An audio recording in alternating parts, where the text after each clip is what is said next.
Hi.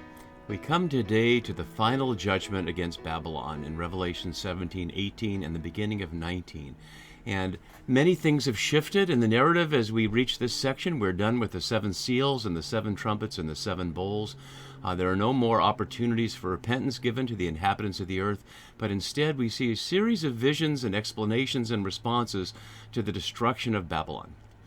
And as we enter into this today in this video, we're simply going to look at the overview and context of this large picture in Revelation 17 and 18 before we begin to look at the details next time, because there are many issues we have to take into account at the start.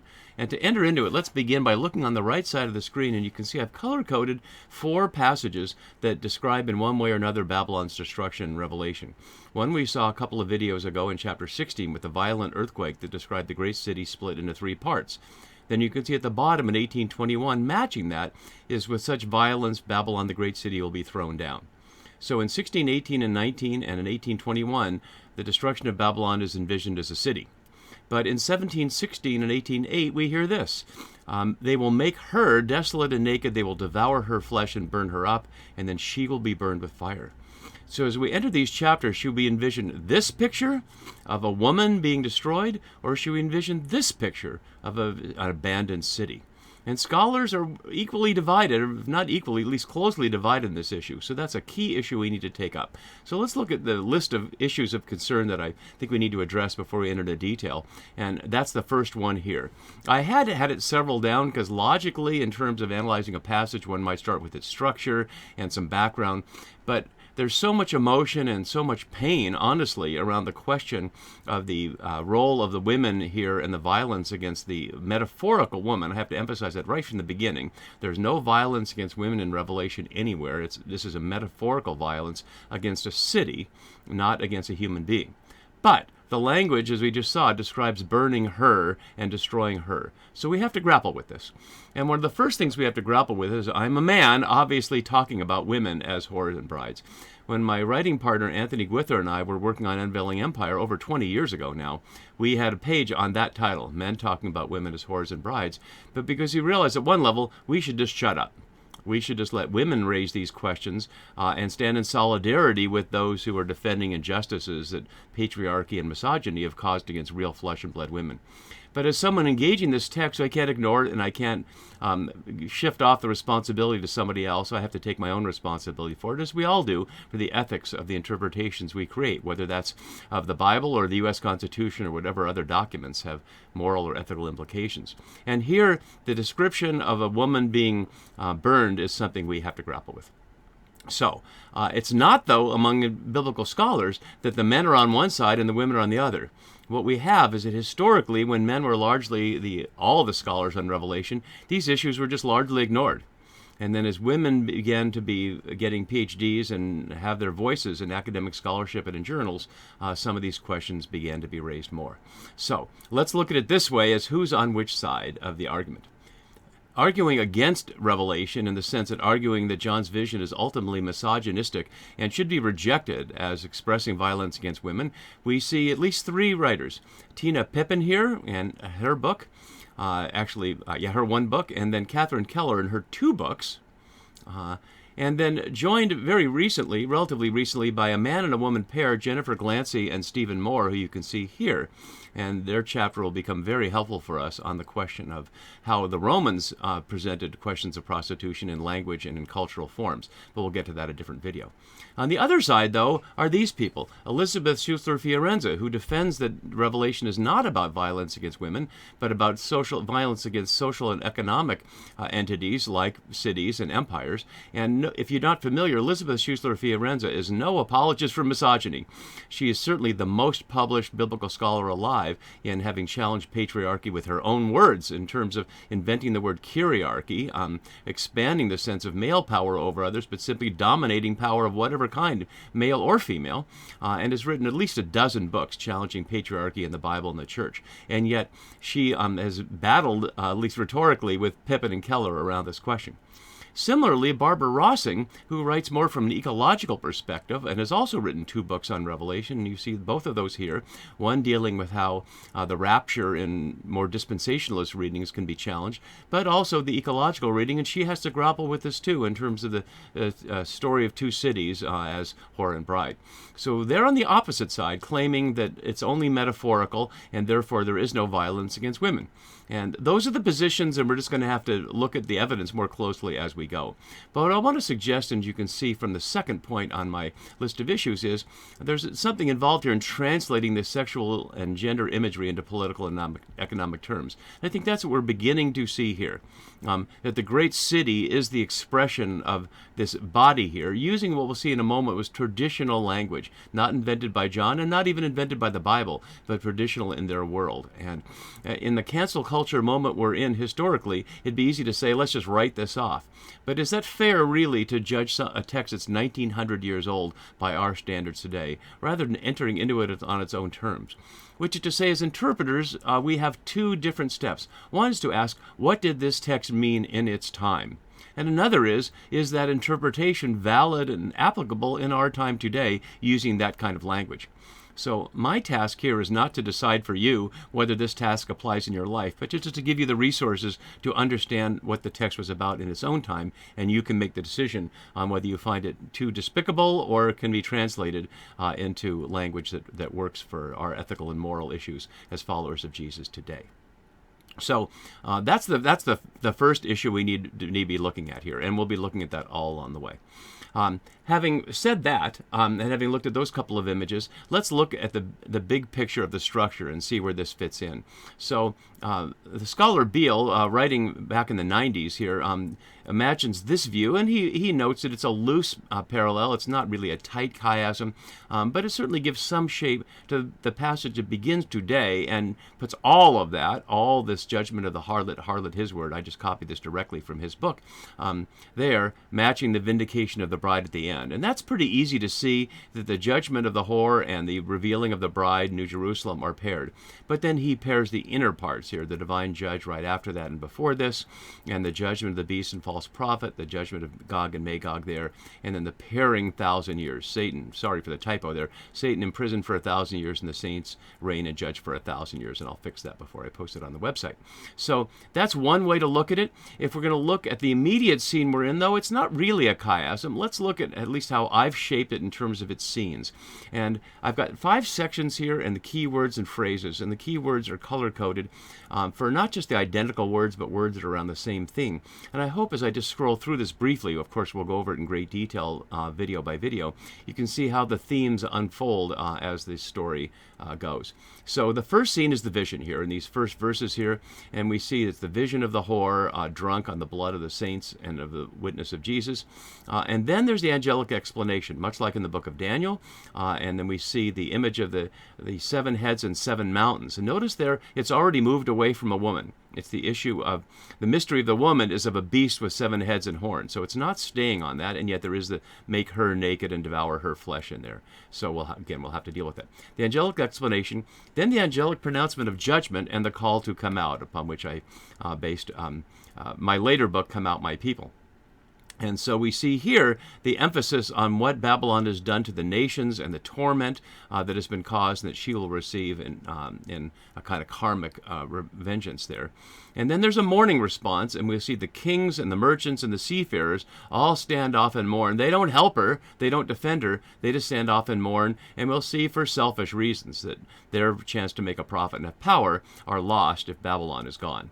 And then there's a celebratory response. Rejoice over her, O heaven, you saints and apostles and prophets, for God has given judgment for you against her. And I want to underscore that at the end, because this is meant for John's audience to be a message that's a gift. Rejoice, O heaven, that God has destroyed the force that has oppressed you. And so as we go back and look at the issues, as we will, about violence against women or the destruction of cities, we have to recognize that at least I'm sitting here peaceful as a man in the comfort of my own home making this video, and I imagine that the scholars whose work we're discussing are also relatively comfortable in the scheme of things. I'm not expressing anything about their personal experiences of sexual violence, and of course I know nothing about that and wouldn't presume to speak about somebody else's personal experience. But just in terms of social location, of where we are in terms of the oppressed or the oppressor. But John's audience would have experienced the incredible violence and domination of the Roman Empire and yearning with all the fiber of their being for relief, and in a way that wasn't just oppressive in the sense that they had fewer choices at the store, but they could risk their lives, and not only risk their lives for speaking out, but have jobs that required them to do horrible work with no relief and just be pushed aside if they couldn't do it, like miners who were literally just shoved into the mine and replaced by others, and the enormous number of slaves who made everything work. So we're talking about judgment against an incredibly oppressive and violent empire, and that's what's being celebrated, the end of this reign of evil and violence, and the emergence of the reign of God's love and true justice and compassion for all. And so that's what's being celebrated. And there's certainly nothing about violence against people at all. And as we've indicated throughout, but I can't say it too many times, there is nothing about God killing people directly. The death that happens is the death of the consequences of people's own choices. It's that sort of karmic coming back around, and we've seen that a number of times, and we'll see it a number of times more as we go. So going back to our list of issues, so we've seen something of the internal structure and stuff. Now let's look at this focal theme just for a moment. Again, we'll get more detail as we go, but women in cities in general. As I was suggesting earlier, it's certainly not invented by John of Patmos, nor is it invented by the Ezekiel or Isaiah in the Hebrew Scriptures. By the time Ezekiel and Isaiah were writing in the 6th century BCE, around the issue of exile about Babylon, it had already been the case for at least 1,000 years that cities were understood as women, at least metaphorically, including Babylon's own self-description and before it Sumer. So it was a very common thing in the ancient world, much like until this century, until the 21st century, storms and boats were routinely understood as female. Hurricanes were female. Nobody apparently thought that was enough of a misogyny to challenge it until relatively recently, where we now, at least in the United States, alternate storms as male and female. I don't know about boats. That's another story. But it was simply a conventional description, and one of the ways it would work conventionally is that the king would be male and the chief god would be male, and the city would be in some kind of marital relationship that way. And that's what we see positively about women in cities in the Hebrew Bible. That Jerusalem or Israel in the whole is the bride, and God is the groom in the marriage, which symbolizes the covenant. So in that case, it's not just a city, but it's the entire nation presented as in a love relationship. And I don't know any scholars that think that presenting Jerusalem or Judah or Israel as female was itself misogynist. It's obviously a metaphor. And the idea that God is the male is a metaphor in the Bible shows it's a metaphor because Genesis 1 says the image of God is male and female, not simply male. So that's just conventional language of marriage there, and certainly patriarchal marriage is understood both in the ancient Babylonian world and the ancient biblical world. And not defending that, just explaining it. So the biblical authors take that up both positively in terms of the covenant bride, as I just noted, but also negatively here in terms of Jerusalem and other places as a whore. And we'll look at this in great detail as we go.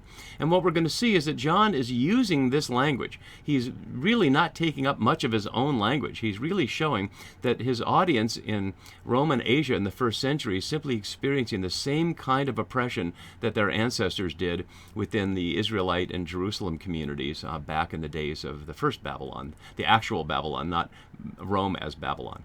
And so Ezekiel 16 is a really vicious passage in the sense of portraying Jerusalem as a woman left on the side of the road that God comes and cleans up, and then it just turns herself into a prostitute to God's great shame and anger. Isaiah in this passage presents Tyre, which was one of the island empires there, sea-bearing empires, and that will fit into the image of Roman's sea-bearing stuff in Babylon's sea-bearing stuff, matching Rome's in Revelation 18. So we see that in Isaiah 23.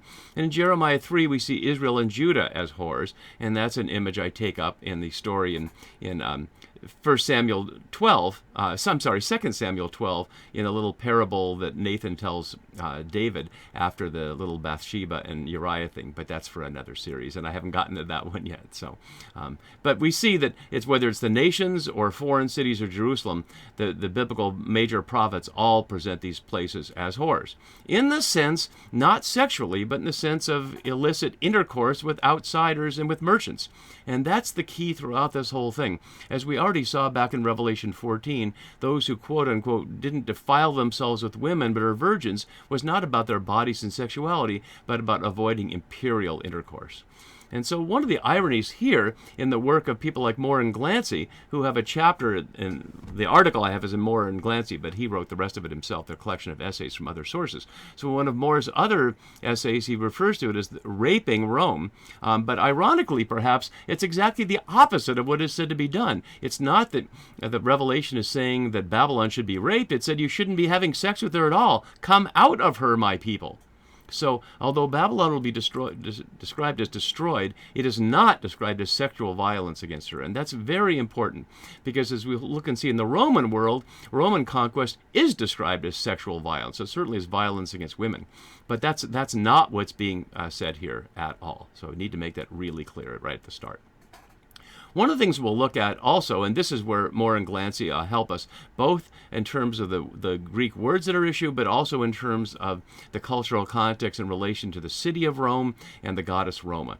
And they note that the book of Revelation always refers to prostitution using the word porne, from which we get things like pornography, or porneia, which is often translated as fornication or illicit intercourse in Revelation, and we'll look more closely at that as we go. But they note, and we'll look at this again, the details another time, that porne refers to prostitution in the sense that we might think of as streetwalkers, as anonymous people with anonymous clients who might dress up fancy to look like something, but are not really something, and are considered low class. In contrast with the hetera, which is somebody who would be of high class, someone who would only be with one man at a time, would basically be bought by an upper class man to be kept on his arm in public places, much like some kinds of relationships we might imagine among the elite in our culture. We might describe them as prostitution, we might describe them as some other kind of language, but basically where a man is buying an attractive woman as a product to show his status. And that woman would get status for that. So we'll have to look at the combination of that. And Moore and Glancy have a wonderful image of that. What we're seeing with Babylon is image not of a courtesan, not of a high-class person, but as a brothel slave who wishes she was a queen. And we'll look at the satirical aspect of that as we go. And then finally, for now, as I was hinting, the question of Moore and Glancy's work on this relationship with Rome and Roma. And let's look at a couple of images to highlight what's at issue here. So here's an image of Claudius over Britannia, showing England's defeat, wasn't England at the time, but Britannia's defeat at the hands of the Romans, with a female Britannia underneath Claudius. And that's one of several images like that for Roman defeat of other places. There's a similar one for Galatia and other places. Similarly, at the time, let's look at a few of these so we can see the context. Here's the earth goddess Cybele, one of the most popular goddesses in the Roman province of Asia, riding on a lion. And that's perhaps similar to the woman we see riding on a seven-headed, 10-horned beast here, a scarlet beast. So we'll see the image of Cybele there, perhaps as a play here. And we also, here's two images of the goddess Roma. One of her just standing like that here, and one in the purple, matching the purple we see described for the whore Babylon in 17. Here is Roma in the classic Gemma Augusta, sitting next to the emperor, sitting next to Augustus, showing where he's getting his power from. But I really want to highlight this one here, of Roma seated on a coin. Because what we see here, and again we'll look at this more later, and Moore and Glancy are really insightful on this, is we see that here's a woman seated, wearing male military clothes, which is to say the male military power of Rome is being presented in the form of a woman, but wearing male outfits, and then Revelation takes that, strips it off her, and puts on the clothes of a harlot, and then strips her of that. And so we're going to see many layers of dressing and undressing and cross-dressing and things as we look through this, the various images. And I think the images are really important because imagery in the ancient world was more popular than written text for affecting people. And not just the ancient world. For example, let's see how Britannia ends up on top in these images when Britannia ruled the waves. When Britannia in the early 20th century was on top. And notice the similarity with Cybele with the lion, but also the similarity with Roma with the sword, and also on the waters. So two images of that showing sometimes the woman is the victim and sometimes the woman is the queen. And so we'll explore all of these images and more as we go, including a couple last things that I want to highlight here before we dig into it. So much of everything that John is doing is a mosaic of Hebrew Scripture throughout the entire book, but especially here. He's really almost just cutting and pasting directly. And I'm not going to go through this because this is 5 pages. But I just want to roll through it briefly so you can see as we look here that virtually every verse is echoed from Hebrew Scripture. All the way down through here, he's got especially the major prophets, but also Daniel and occasionally others, but primarily Isaiah, Jeremiah, and Ezekiel writing against the Babylon of their day. And John is saying to his audience, what happened to your ancestors 600 or almost 700 years before is the same thing that's happening to you, and will reach the same outcome. Is that the oppressive empire will be destroyed, and you will be allowed to go home and live in peace. And lest we think that John is the only one presenting it that way, his relative contemporary, the author of 4th Ezra, not a text about Jesus, but a text after the temple was destroyed, expressing some of the same imagery, notes here, and you, Asia, who share in the glamour of Babylon, you have made yourself like her. And notice presenting in very similar language, and also presenting like in this language like a harlot in this translation. But and of course I'll post these in 4th Ezra, presenting the judgment against Asia very much like John presents the judgment against Babylon. So multiple texts in that same late 1st century time period, seeing Rome as an expression of Babylon the whore. We'll also see that there are a couple of words that are really important in this section. We'll look at them and more. One is great. There are 80 times that the word megas is used in Revelation, but I wanted to highlight how that's a theme in our section here. So we saw it in 16, but look how many times we see that here. We'll look at the color coding of it later, but you see that emphasis here. Similarly with blood. And one more thing, we see that blood has been throughout. The dark ones are where the bad guys are eating blood, so to speak, or eating the blood of the good guys, and we see that so much in our section here. And then finally, one more, we see how eating and drinking in Revelation is expressed so much in this section. And what's being eaten and drinking, of course, is blood and the flesh of Babylon. So that image is throughout here in this section. We saw a little of it earlier, but not that much, and mostly here. So we'll begin to dig into these issues. And if you have questions about this, feel free to put your questions or comments or your thoughts in the comment page, and we can have conversation there, because these are powerful images, and I don't want to assume that I have the last or only word. Take care. See you next time. Bye-bye.